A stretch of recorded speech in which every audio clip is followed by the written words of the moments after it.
Guys, well, the cows aren't on the pasture yet, but it's time to cut the pasture. And got the mighty Massey behind me. Actually a lot of crop out here, even beside the ragweed. You see all the sorghum kind of poking up and through, and so, yeah.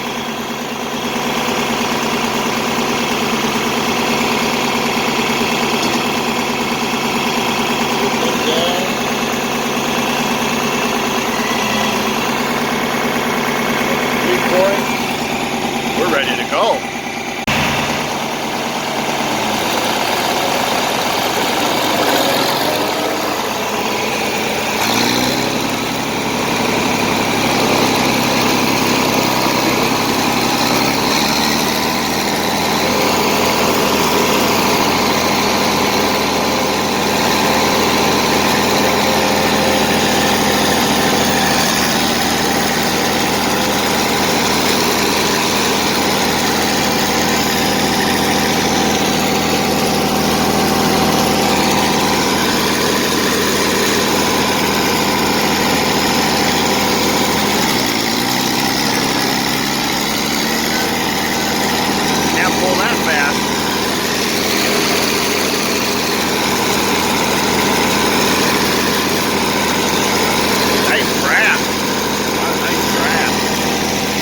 Looking for sticks, any leaf you see, you gotta pick it up, because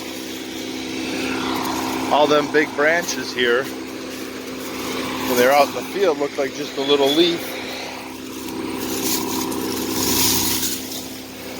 Some you don't even see. That's still cleanup from the tornado. Oh well. Look at that clover. Nice, beautiful clover.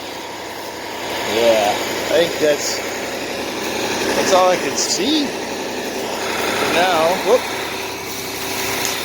Oh yeah, I pretty near walked right by this guy. Look at there. All right, but yeah, for beautiful feed. Beautiful feed. What's this one? Yeah, you walk right over this stuff.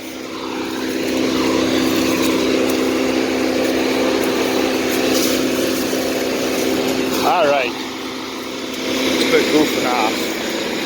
Yeah, that's gorgeous. It's gorgeous. Yeah, the ragweed is a little cumbersome, but whatever.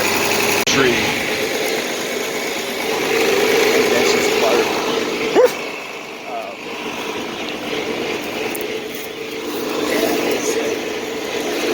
That wasn't too messy. We'll have to talk to this property owner. The fence line is back there. So these trees are the fence line, but you can see they stick out 30 feet. We'll have to talk to him and see this fall before we bring the fence line up here for the pasture. If we can just tip this line over into his woods. Poof, poof, poof. That'd clean this up big time. Big time. This spot here really never does good. I think it's because all that tree. And just kind of a spot. I think the water just sits here. Whatever. Back cut. There's some spots with some nice clover. And there's some spots where there's nothing. But we'll roll it up, wrap it, let it ferment, and next spring you should ferment it.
There's some spots, there's a lot of material.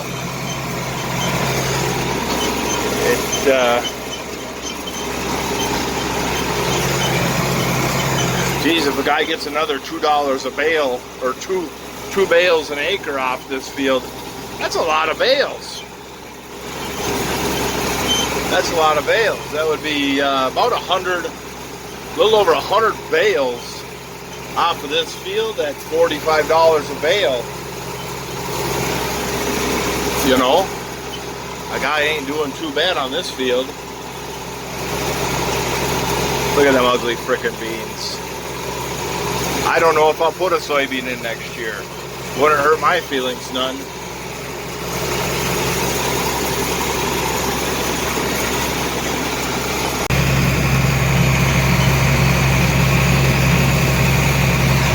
Funny, here it looks like you're raking nothing ahead of the tractor, but yet it sure makes a nice windrow back there. See the ryegrass coming. The nice thing is I combine this way and you don't see green streaks heading east and west. It's just a nice green mat. So, I don't know. I might bring the little 3-point spinner spreader with some rye seed in it and just run over some of these areas that aren't showing much for ryegrass and just fill them areas in and then have a rye field for next year. Not hard to see where the rake went. You can see that dark line. For doing the baleage, we got a lot of down pressure on that rake. That's where I'd like to move to a rotary rake, so then you're not engaging the ground at all.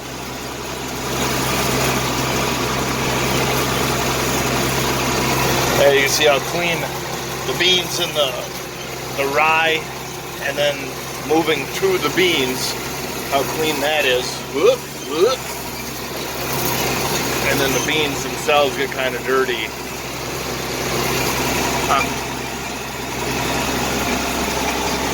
Yeah.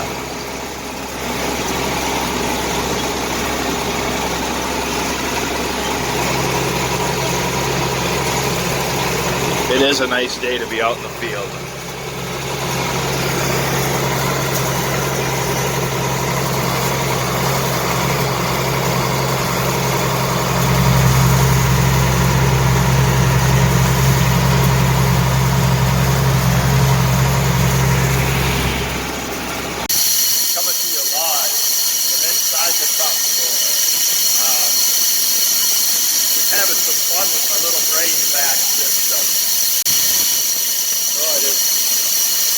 Got the light 5-inch hose on and just let it do its thing.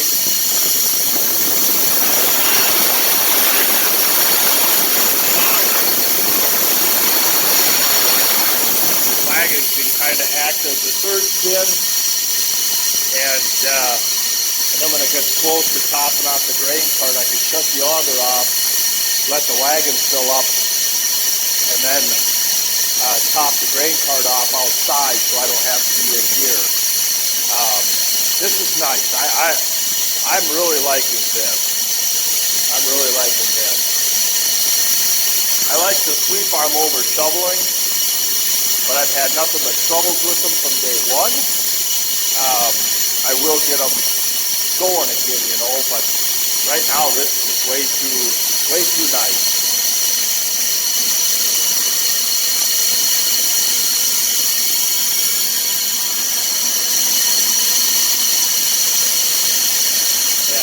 Nice and clean if I wanted to. Oh yeah. Oh yeah.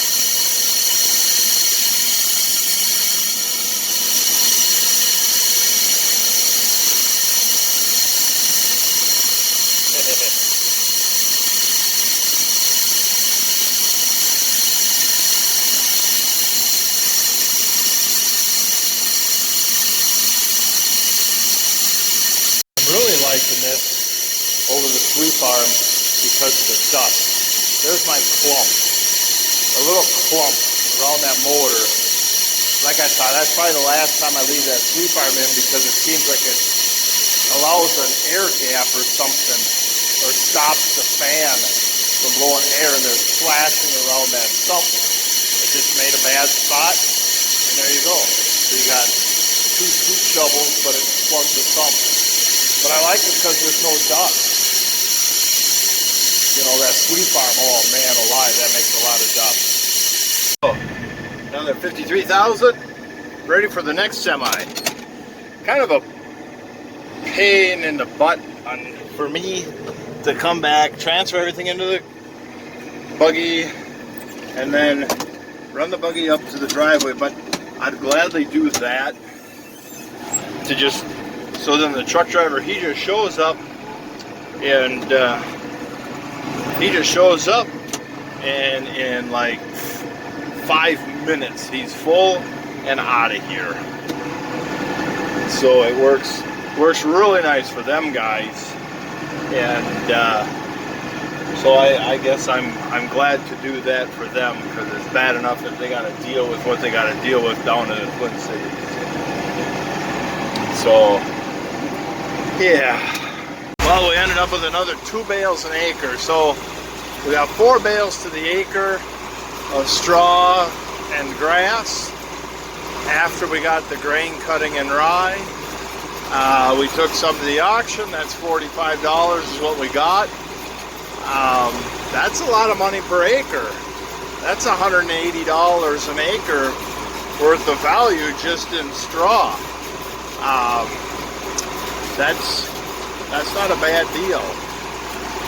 So we'll get these all rounded up, and then I think we'll dust this ground up with the mulch master and smooth it out some. Well, this is the first 26 bales off the field. I think I might sit on that straw, just in case. You never know what the winter might bring. It'd be nice straw for calving season.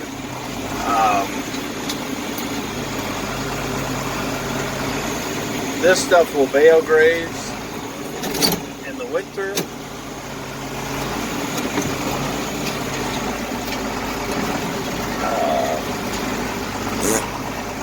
Yeah. So I was a little bored, so I just thought I'd make a pyramid. Whatever. La la la la. Since it's a holiday, I will be cutting it short here at 5 o'clock and heading home to maybe grill a little chicken with the wife tonight, and just have a nice relaxing evening at home.